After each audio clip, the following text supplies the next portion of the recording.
everyone, this is a very interesting call. This is a call from a male. We don't get a lot of those on here, mostly females complaining about men. And now we actually have a man. So let's see what he has to say. Hi, Dr. Karen. I've been watching your show, and I think I'm calling from the other side of this conversation. I'm 47 years old now, and for most of my adult life, I was emotionally unavailable. The funny thing is, I never knew it.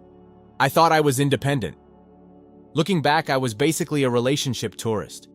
I loved visiting. I just didn't want to buy property. I'd tell women, I'm not looking for anything serious right now. Translation: I'd like girlfriend benefits without the monthly subscription fee. I'd tell them, let's just see what happens. Translation: I'd like the freedom to disappear if this starts feeling real. I always kept one foot near the exit, sometimes both feet. Honestly, there were relationships where I was emotionally standing in the parking lot. I'd spend entire weekends with a woman, meet her family, meet her friends, talk about life, dreams, and the future. Then panic if she referred to me as her boyfriend. I once dated a woman for 9 months and nearly passed out when she suggested planning a vacation 6 months in advance. Apparently, my commitment horizon ended around Arbor Day. The worst part is that every failed relationship was somehow the woman's fault. One ex was crazy, another was needy, another was controlling. After about the 7th crazy ex, I probably should have looked around and asked, who keeps dating all these crazy women? But somehow that detective work never happened. Whenever a woman wanted clarity, I'd say she was creating pressure. Whenever she wanted commitment, I'd suddenly discover a deep personal need for freedom, and if things got serious, I'd find reasons to leave. Maybe she laughed too loud. Maybe she used too many emojis. I once spent a week questioning a relationship because a woman put ketchup on scrambled eggs. That's how badly my brain wanted an escape hatch. 6 years ago, I finally went to therapy. What started as a few sessions turned into 6 years, and honestly, it changed my life. Today, I'm more self-aware. I communicate better. I take responsibility.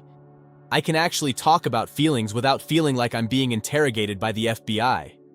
But here's my question. Even now, after all that work, I'll meet an amazing woman and suddenly that old voice comes back. Maybe she's not right. Maybe you're not ready. Maybe someone better is out there. Logically, I know these thoughts are part of my old pattern, but emotionally, they still feel real. So Dr. Karen, how do you know when your instincts are genuinely protecting you? And when they're just wearing a fake mustache and trying to sabotage another perfectly good relationship? Yeah, okay. So I've got the nuts and bolts of this for us all right now. Okay, so the great news about this man is that he has identified his issues. That's half the battle right there. Identifying your problems is, most people don't have the maturity to handle that. Most men don't have the maturity to handle that. So it's great that this guy does. Congratulations. That's amazing.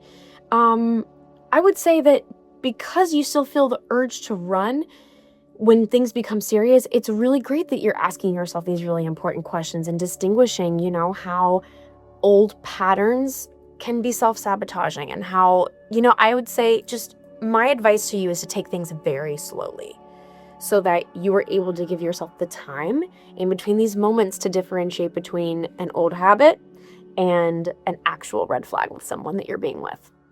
But great work. Thank you so much for joining me today for this episode. If you have a question, if you have a problem or a disaster disguised as a relationship, please send it my way. You can email me, send a video, leave a voice message. However you reach out, I would absolutely love to hear from you. Until next time, friends, comfort is overrated, truth is not.